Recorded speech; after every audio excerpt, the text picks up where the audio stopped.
रससार सिंधु सरोवर समुद्भूत पंकज कमल अद्वितीय मूर्ति निखिल जगन नियंता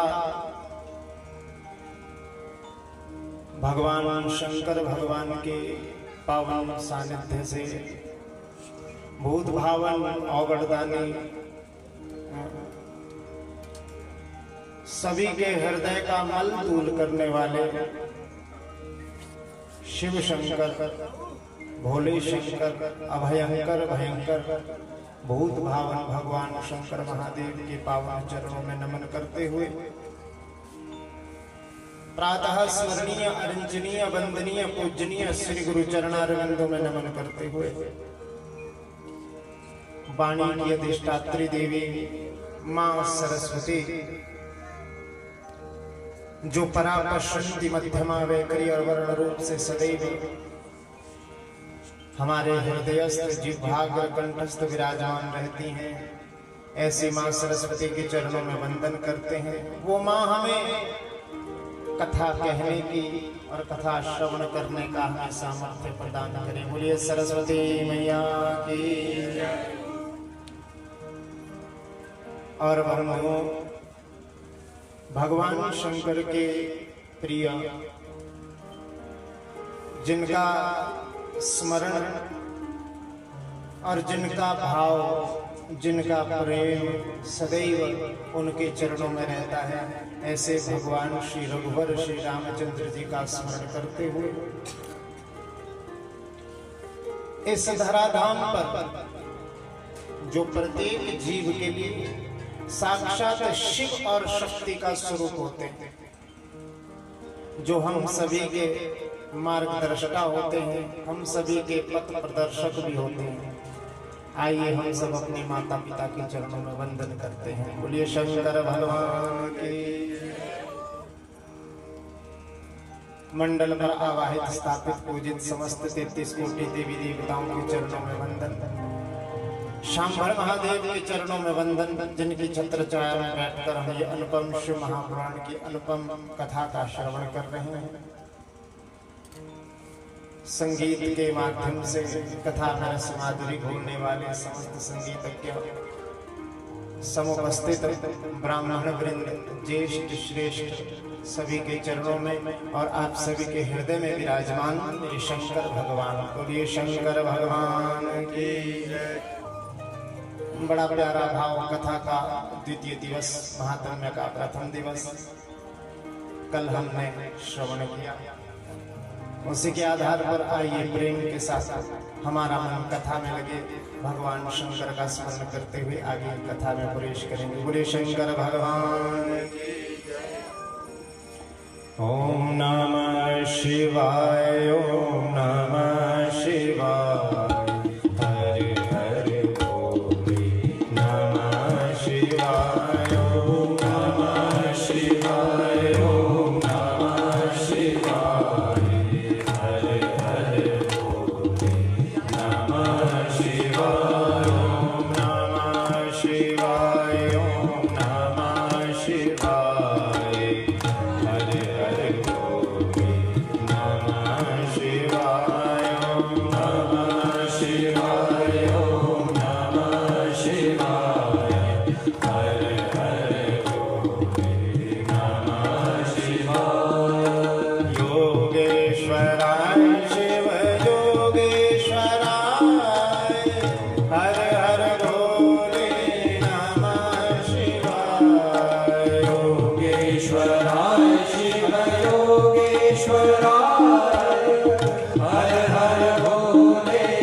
भगवान शंकर की अनुपम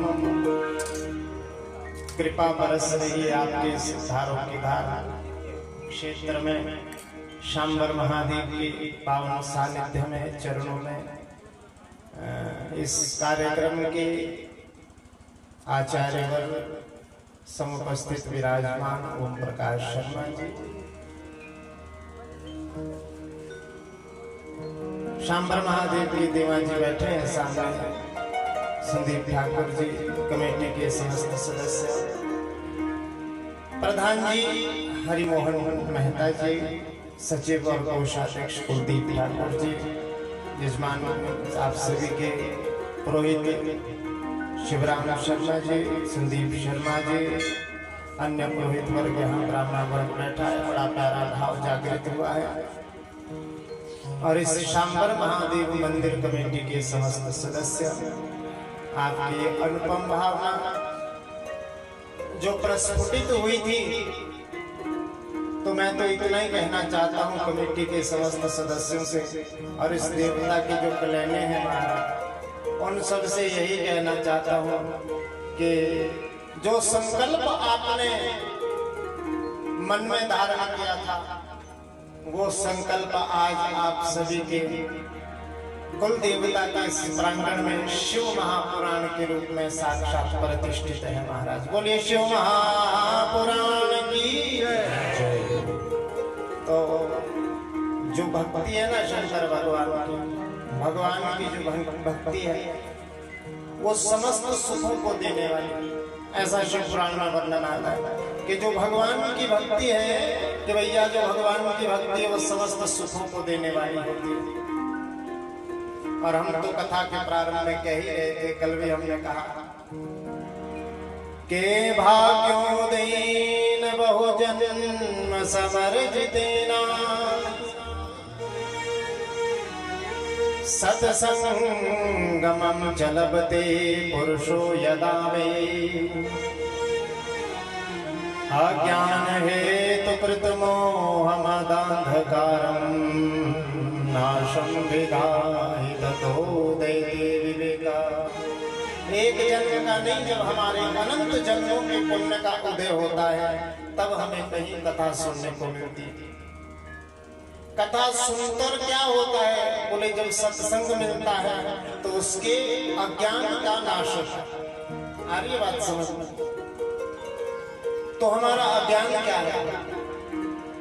हमारा अज्ञान है मैं और मोर तोरते माया, अर्थात जो हमने अपनी बुद्धि लगा रखी है कि ये मैं हूं और ये मेरा है, अर्थात जो मैं और मेरा, अस्ति और प्राप्ति, आज हमारे पास क्या है और कल हमें क्या प्राप्त करना है, जिसका सारा जीवन इसी में निकल जाता है ना, वही मोह है, वही माया है। गोविंद भगवान की, शंकर भगवान की, वही माया है। कह दिया शास्त्रकार ने कि भैया जो सत्संग करता है और बहुपुण्य से जो सत्संग लाभ मनुष्य को मिलता है, फिर भगवान की कथा सुनता है, कथा सुनने से उसके समस्त अज्ञान का नाश होता है। अज्ञान मैंने आपको बता दिया, मैं और मोर तोरते माया, अस्ति और प्राप्ति, यही अज्ञान। किसी ने पूछा कि फिर क्या होता है? अज्ञान का नाश होने से क्या होता है? बोले अज्ञान का नाश होने से तदोदयते विवेका, फिर हृदय में, मन में विवेक पैदा होता है। विवेक किसको कहते हैं? विवेक कहते हैं छटनी को। छटनी करते हैं, छान लेते। आप माताएं बहनें यहाँ बैठी हैं, आप जब घर में जाती हैं, आपने कोई चावल बनाने हो, फुल्का चपाती बनानी हो, तो क्या चावल ऐसे ही निकाल के प्रेशर कुकर में डाल देते हो? उसको पहले छानते हो, उसमें देखते हो कि कोई कंकड़ पत्थर तो नहीं, देखते हो। और जब आटा गूंथना हो फिर क्या करते हैं? उसको छानते हैं, उसको छन लेते हैं, चटनी कर देते हैं। ऐसे ही विवेक भी है चटनी, अर्थात छान दिया अपने आप को और अपने हृदय को, केवल जो बचा वही परमार्थ है। बोलो गोविंद भगवान की, शंकर भगवान की। छटनी कर देना। और भैया किसी ने कहा कि जब विवेक पैदा हो जाता है फिर क्या होता है? विवेक के बाद भी कुछ होता है। बात यहाँ पूरी कर दी शास्त्रकार ने, लेकिन तुलसी बाबा ने वो बात पूरी कर दी।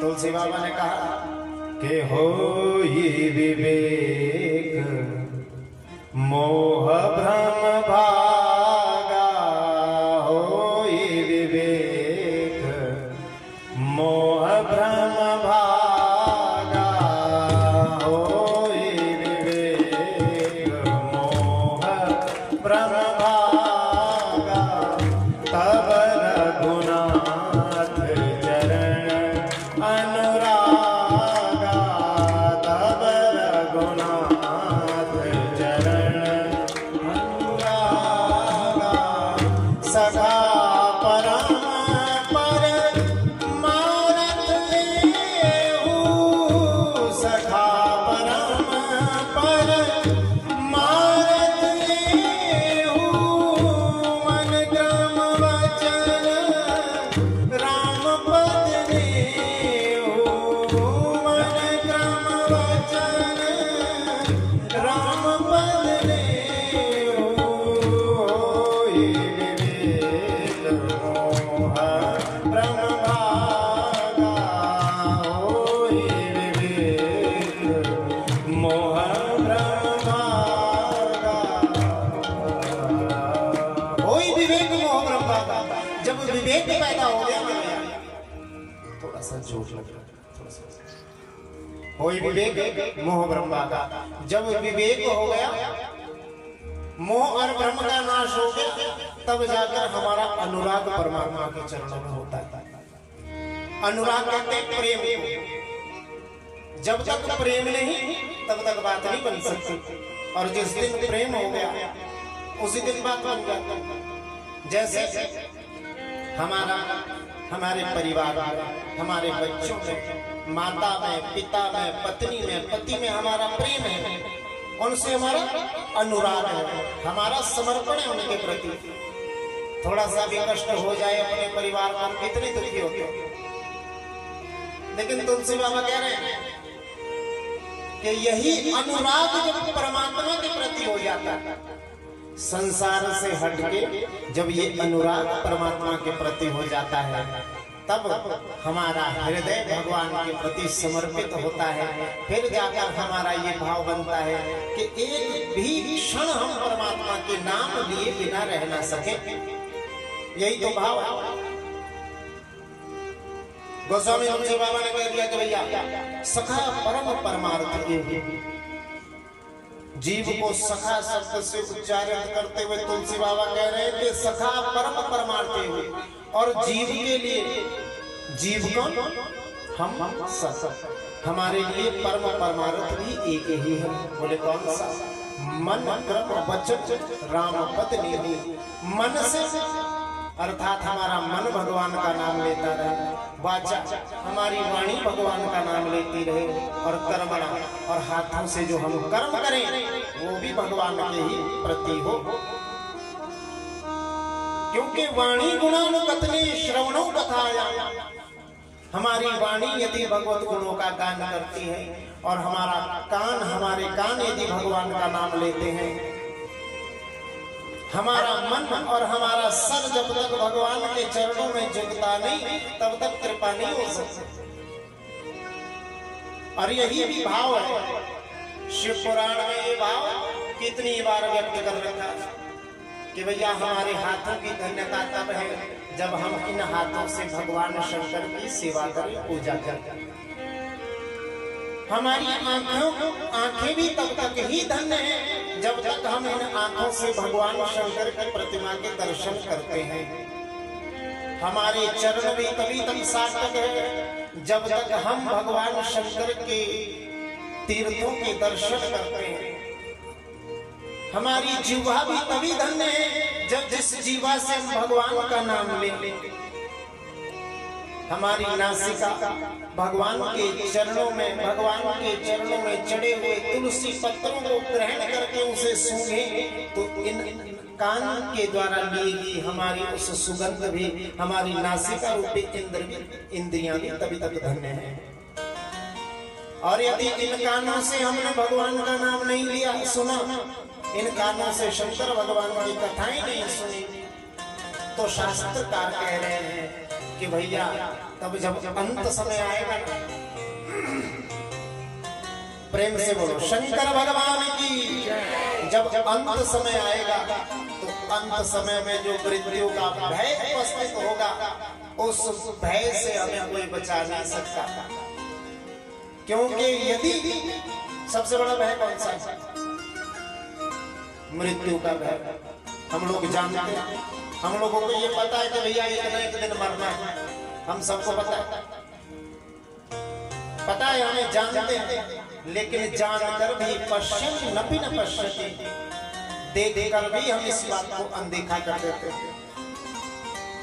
देखकर भी इस बात को हम क्या कर देते हैं? अनदेखा कर देते हैं। तो जब पूरे जीवन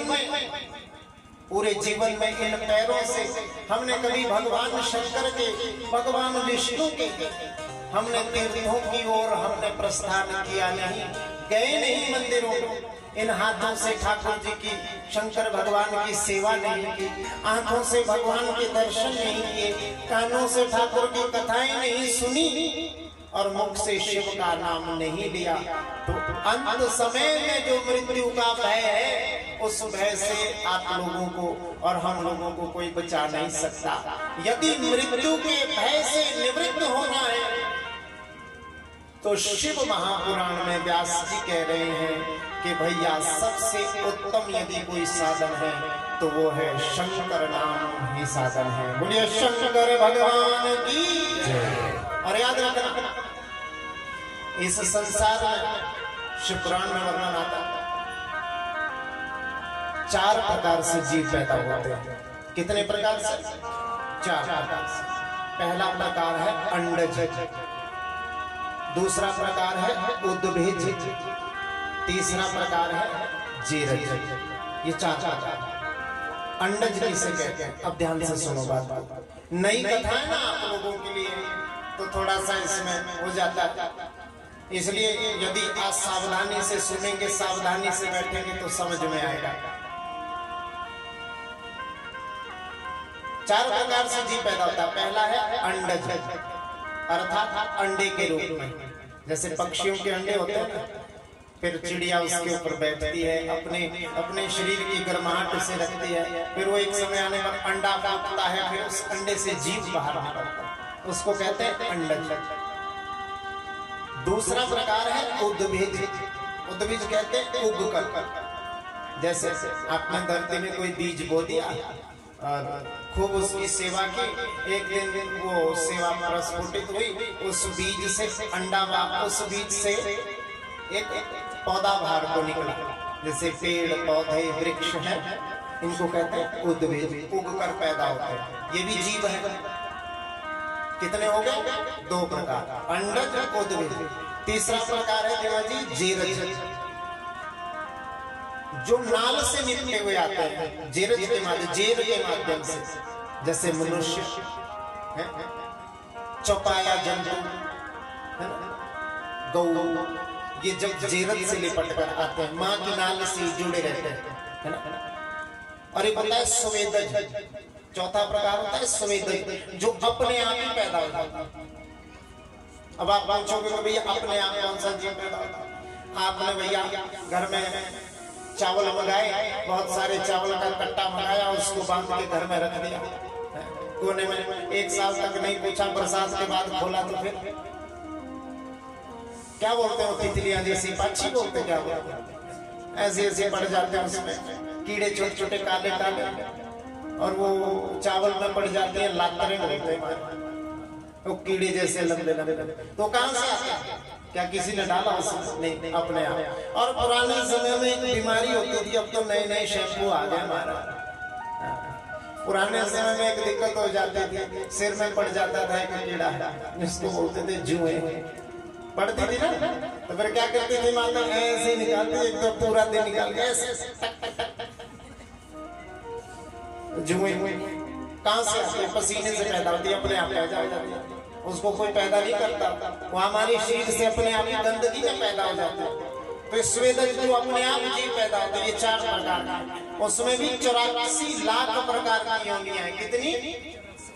सुन रखिए ना बात, कितने प्रकार की है? 84 लाख प्रकार की। अब उंगलियों पे गिनना, आपको गिनाएंगे 84 लाख, और जयकारा लगाओ, सुस्ती बजाओ, बोले शंकर भगवान की। 84 लाख प्रकार की योनियां हैं। क्योंकि मैं मैथ में थोड़ा कमजोर रहा हूँ बचपन से, हिसाब किताब ना गड़बड़ हो जाती है हमारे से, तो आप सबने गिनना और मेरे को बताते रहना। 9 लाख प्रकार के जंतु हैं जलचर, जो पानी में रहते हैं। कितने हुए? 9 लाख। पक्की बात है? 9 लाख प्रकार के हुए जलचर, उसमें भी 11 लाख प्रकार के कीड़े। 11 और 9 कितने हुए? 30, 20 हुए, 20 हो गए। और उसमें भी 10 लाख प्रकार के जो प्राणी हैं, आकाश में उड़ने वाले पशु के पक्षी। कितने हुए? 30 और 20 कितने हुए? इनको भी नहीं लग रहा था। बोलो शंकर भगवान की। 10 लाख के हुए पक्षी, 30 हो गए, 30 लाख।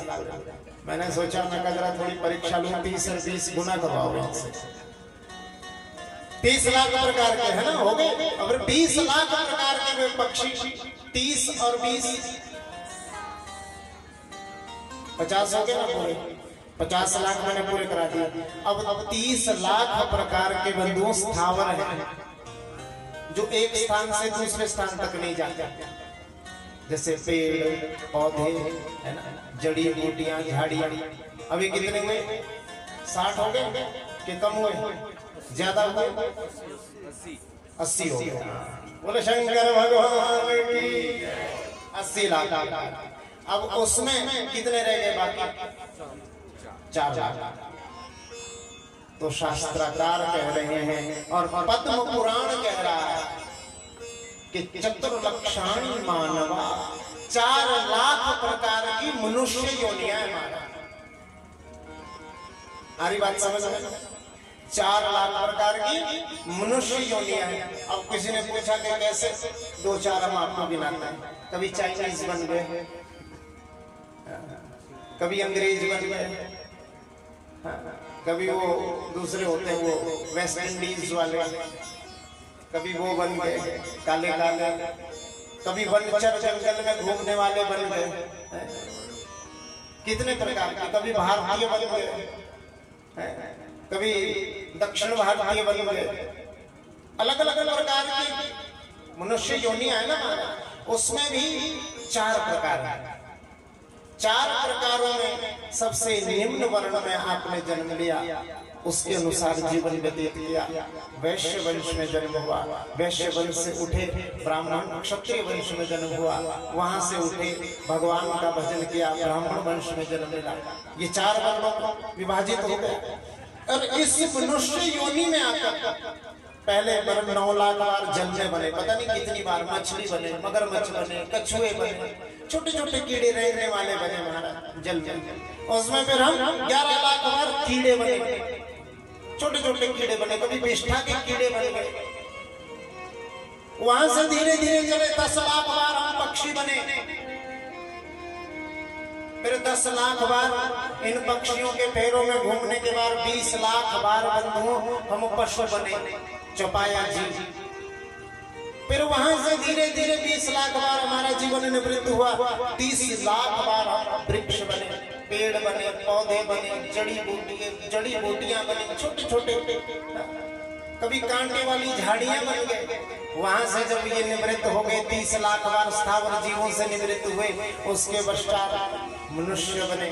मनुष्य जन्म में आकर भी हमने शंकर भगवान का नाम नहीं लिया, हमने नारायण का नाम नहीं लिया, हमने ठाकुर जी का नाम नहीं लिया, शंकर महादेव का नाम नहीं लिया, उनके चरणों में अपने आप को समर्पित नहीं लिया, तो हमारा जीवन व्यर्थ हो गया। बोलो शंकर भगवान की। इसीलिए हम कथा का प्रारंभ में इतना बड़ा लेक्चर देते हैं, ताकि आप लोग ध्यान से और प्रेम से कथा को श्रवण करो, कुछ लाभ तो मिले। हमारे कहने का दिमागी कुछ तो यहाँ से असर हो, और आपके सुनने का भी आपको कुछ ना कुछ लाभ अवश्य मिले। क्योंकि जो हमारा मन है ना, मन, ये मन है भूत की तरह। कैसा? जैसा भूत होता है ना। हाँ, एक सेठ जी ने कहा, संत के पास पहुंचे, एक महात्मा के पास पहुंचे, महात्मा जी से कहा कि महात्मा जी, मेरी पत्नी मर गई है और मेरे ऊपर बच्चों की बड़ी भारी जिम्मेदारी, बच्चों को भी संभालना है, धन भी कमाना है, घर का काम भी करना है, सब कुछ करना है, पर मैं अकेला हूं, क्या करूं? महात्मा ने कहा दूसरा क्या क्या? उस आदमी ने कहा नहीं महाराज, अब मेरी आयु नहीं है कि मैं विवाह करूं, और ना ही मेरा मन है कि मैं दूसरा विवाह करूं। आप तो कोई जल्दी सिद्ध होने वाला कोई मंत्र बता दो, बस मैं वो मंत्र का जाप करूंगा, और उस मंत्र का जाप करके जो आप कहेंगे मैं वो करूंगा। कोई ऐसा मंत्र बता दो कि मेरे सारे काम सिद्ध हो जाए। बाबा जी ने कह दिया कि बेटा ऐसा जल्दी सिद्ध होने वाला तो भूत का ही मंत्र होता है। बोले महाराज तो भूत का ही मंत्र दे, भूत का मंत्र दे दिया। भूत का मंत्र जैसे ही दिया, सारी विधि बता दी कि भैया कृष्ण पक्ष की प्रतिपदा से और कृष्ण पक्ष की अमावस्या से किसका जाप करना, अमावस्या वाले दिन भूत आ जाएगा। तो जैसे ही आए उससे संकल्प ले लियो कि तू मेरा काम करेगा। बोले ठीक है। प्रतिपदा से उसने रात को आधी रात को मंत्र जपता, दिन भर काम करता, रात को मंत्र जपता। अमावस्या की रात्रि आई और अमावस्या की रात्रि को भूत प्रकट हो गया। बोले शंकर भगवान की। जैसे भूत प्रकट हुआ, शंकर भगवान ने अपने गणभूत से कहा